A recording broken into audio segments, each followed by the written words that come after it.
She said, "It's not the same thing. He's just my friend."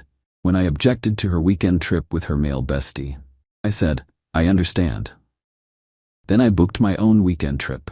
She found out how not the same it was when she saw who my travel companion was. I, 29 male, need to get this off my chest because I'm sitting in an airport lounge right now, and my phone is blowing up with messages I'm not reading. My girlfriend Jenna, 27, and I have been together for 3 years, living together for 1. Overall, things were good. We split bills, had similar goals, decent chemistry. But there was always this one friction point. Marcus. Marcus, 28, is her best friend from college. They text daily, have inside jokes, go to lunch twice a week. I tried to be cool about it because, hey, I'm not controlling, right? I have female friends too. The issue started 2 months ago. Jenna came home all excited. "Jenna, babe, Marcus found this amazing deal for a wine country weekend. There's this boutique hotel doing a promotion." "Nice. When are we going?"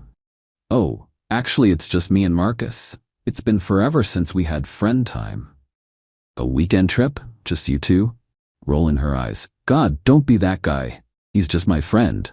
We've been planning this forever. I'm uncomfortable with my girlfriend going on a romantic weekend getaway with another man." "It's not romantic. Wine tasting is just an activity. You're being super insecure right now." We argued for 2 hours. She kept insisting it was not the same thing as a couple's trip. Marcus was basically her brother. I was being controlling and jealous. She actually said I needed to work on my trust issues. Finally, exhausted, I said, "You know what? I understand. You're right. Friends should be able to travel together." Jenna hugging me. "See, I knew you'd come around. You're the best." She booked it that night. The trip was set for next weekend. Meanwhile, I made my own booking. Remember my coworker Natalie, 26? We'd gotten pretty close over a project last year. Professional, but definitely friendly. Grab drinks sometimes after brutal deadlines. She'd mentioned wanting to check out this new resort about 3 hours away. Texted her that night. Me, "Hey, random question. Still interested in that resort trip? I'm thinking next weekend." "OMG, yes." Sarah was supposed to go with me, but she bailed. "You serious?" Me, "Dead serious. I'll book 2 rooms. Split the gas?" "Perfect. This is gonna be so fun." Booked it. 2 rooms, to be clear. But the resort packages included couples massage, sunset sailing, wine pairing dinner. The whole 9 yards. Their Instagram is full of romantic couple photos. Didn't mention it to Jenna. She spent the week packing, talking about all the wineries she and Marcus would hit. I nodded along, packing my own bag when she wasn't around. Friday came, she kissed me goodbye. "Jenna, see you Sunday night. Don't be mopey. Maybe call the guys for poker?" Me, "Actually, I've got plans too. Have fun." "Oh, good. See, healthy separate activities." She left. I waited an hour, then headed out myself. The thing about social media is that everyone uses it. Natalie posted a story from the road. Selfie of us in my car, sunglasses on, Starbucks cups, captioned, "Weekend adventure loading." 20 minutes later, my phone exploded. Jenna calling. Ignored it. Texts flooding in. "Who is that? Are you f***ing serious right now? Call me back now. This is not the same thing and you know it." 15 missed calls by the time we reached the resort. Finally texted back, "Having a weekend with a friend like you said, it's not the same thing, right? Natalie's just my coworker. Don't be insecure." Phone immediately rings.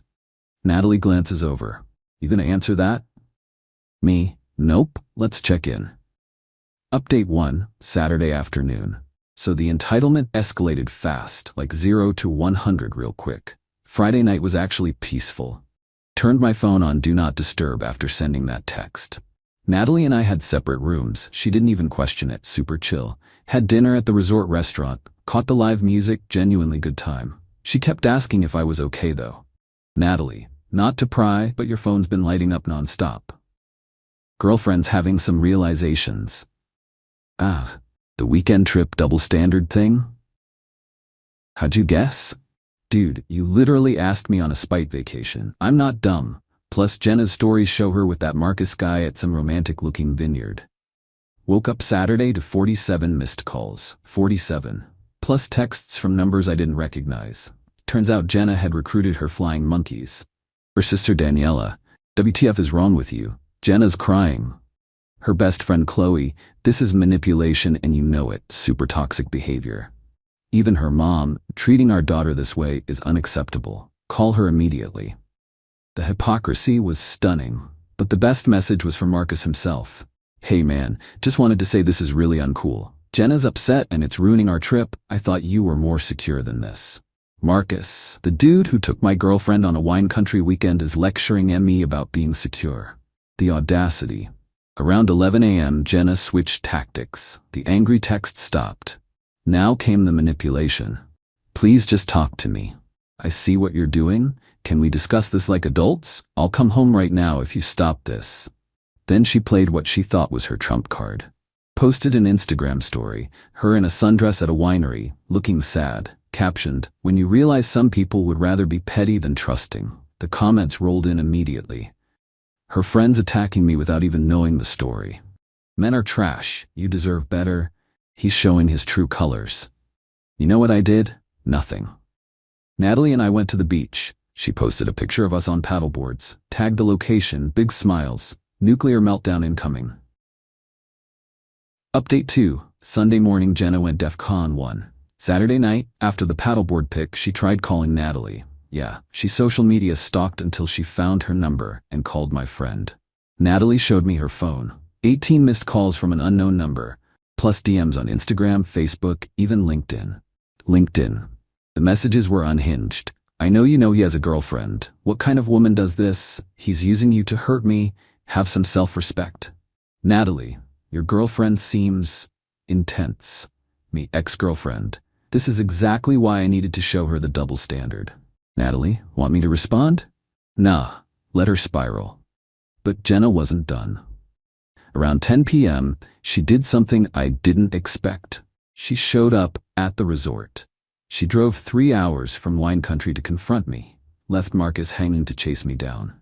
The front desk called my room. Desk, Mr. Campbell, there's an agitated woman here claiming to be your girlfriend. Should we send her up? I don't have a girlfriend. If she's causing a disturbance, please handle it accordingly. Desk, understood, sir. I could hear her yelling from my balcony. Security ended up escorting her out when she wouldn't leave. She sat in the parking lot for another hour before driving off. The texts after that were something else. I cannot believe you had me removed. I drove 3 hours for you. Marcus is alone at the hotel now, thanks to you. This is abusive behavior. Then came the threats. I'm going home and throwing all your shit outside. Changing the locks when I get back. You'll be hearing from my lawyer. Sunday morning, she tried a new approach. Sob story mode. I see what I did now. It wasn't the same thing. Please come home so we can talk. I'll cancel future trips with Marcus. Too little, too late. Natalie and I had brunch, did the resort spa, separate services before anyone asks, and headed back around noon. She was honestly the MVP through all this. Never made it weird, just let me vent when needed, kept things light. Natalie, for what it's worth, I think you handled this perfectly. She needed to feel what you felt. Thanks, sorry for dragging you into my drama. Are you kidding? This is the most entertainment I've had in months. Plus, free vacation. Drove home preparing for war. Update 3, Sunday night. Got home around 4 p.m. Jenna's car was in the driveway, which meant she'd left Marcus completely stranded in wine country. Dude had to Uber home or something. That's cold, even for this situation. Walked in to find my stuff wasn't thrown out. Instead, Jenna had laid out some kind of bizarre reconciliation scene. Candles lit, wine on the table, wearing the dress from our anniversary. Can we please talk now? Me? Sure. Let me just grab my stuff first. What? No, we need to discuss this. We can discuss it while I pack. Started pulling my clothes out of the closet. She followed me around, alternating between tears and rage. This is so unfair. What you did was completely different. Me, how? You know how. You took that girl to a couples resort. You went to wine country with a man who's been trying to sleep with you since college. Marcus doesn't see me that way. Check his Instagram likes. It's all your bikini pics. She actually pulled out her phone to check. The face when she realized? Priceless. That doesn't mean anything. Lots of people like photos. Cool. Natalie likes mine too. Doesn't mean anything, right? That's when she snapped. Full tantrum mode. Threw the wine glass at the wall. Started screaming about how I ruined everything and turned something innocent into something dirty. Me. I literally did exactly what you did. If it's innocent when you do it, it's innocent when I do it. Jenna, it's not the same. Stop saying that. Why? Because you're the only one allowed to have opposite-sex friends? Only you can take weekend trips? Because I actually love you? This was just supposed to be fun with a friend. Me, and mine wasn't? The meltdown continued for another hour. Neighbors probably heard everything. She tried every manipulation tactic, crying about our 3 years together, promising to cut Marcus off, lie, threatening suicide. I called her sister, not playing that game, saying I led Natalie on, Natalie who I was completely honest with, claiming she was testing me. Sure, Jen. Finally, around 7 p.m., I had my essential stuff packed. Me, I'll get the rest this week. We're done. You're seriously ending 3 years over one weekend? Me, no, I'm ending 3 years over you, showing me who you really are. Rules for thee, but not for me? That's not a partner, that's a hypocrite. Left her there crying. Went to my buddy Derek's place. He had beer and a couch ready. Update 4, Tuesday. The extinction burst has been spectacular. Monday morning, she called my job, told my manager I was having a mental health crisis and needed time off. Manager called me. Hey, your girlfriend called, said you're going through something? Me, ex-girlfriend, I'm fine. She's going through something called consequences. Ah, one of those? I'll note she's not authorized to call on your behalf. Then she went nuclear on social media. Full smear campaign. When you find out your boyfriend of 3 years planned a revenge cheating weekend. Some men can't handle strong women with male friends. Manipulation and gaslighting are abuse, period. Posted screenshots of my texts but conveniently cropped out her parts, made me look psycho. Her friends ate it up. Comments about toxic masculinity, fragile egos, this is why we choose the bear, etc. So I did something petty. Posted my own update. Interesting how it's only cheating when I do the exact same thing she did. Attached screenshots of her original texts about the Marcus trip, the it's not the same thing messages, the stop being insecure lectures. Then the kicker. Natalie commented, for the record, separate rooms, no romantic anything, and he talked about feeling disrespected the entire time. Some of y'all owe this man an apology. The narrative flip was instant. Suddenly, her friends were quiet. Some even deleted their comments. But Jenna doubled down, started messaging my friends and family. My mother got texts about how I'm having an affair with a coworker. Mom called me, what's this about you cheating? Me, I took a friend on a trip after Jenna took her male friend on the same kind of trip. Oh, the Marcus boy? I never liked that situation. Wait, you knew?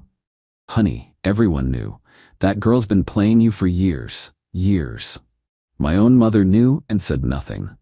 Tuesday afternoon, the real kicker came. Marcus called me. Bro, we need to talk. Me, no, we don't. She's losing it. She showed up at my apartment at 2 a.m., not my problem. She tried to kiss me. What? Yeah, man, said something about how if you could move on so fast, maybe she'd been with the wrong person. And? I turned her down. I have a girlfriend, dude. You have a what? Yeah, 6 months now, Jenna knew. The layers of audacity. She took a weekend trip with a taken man while accusing Emmy of cheating for doing the same thing with a single woman. Marcus, look, I thought you knew about Rachel. Jenna said you were cool with our friendship. Me. She said a lot of things. I'm starting to see that. Sorry, man. I honestly thought these trips were just friend things. Can't even be mad at Marcus. Dude was also being played. Final update. 2 weeks later. The aftermath has been chef's kiss. After the Marcus revelation, everything unraveled for Jenna. Turns out she'd been telling different stories to everyone. Told me Marcus was single and pining for her. Told Marcus I was controlling, but she was working on me. Told her friends I was emotionally abusive. Told her family I was probably cheating. When everyone started comparing notes, her house of cards collapsed. Her sister Daniela called to apologize. I had no idea she was taking these trips. She said she was at work conferences. Her bestie, Qley, unfriended her after finding out about the attempted kiss with taken Marcus. Marcus's girlfriend Rachel went nuclear. Posted all the screenshots of Jenna's flirty texts to Marcus over the months. late night thinking of you messages, photos Jenna sent that were questionable for a friend. But the best part?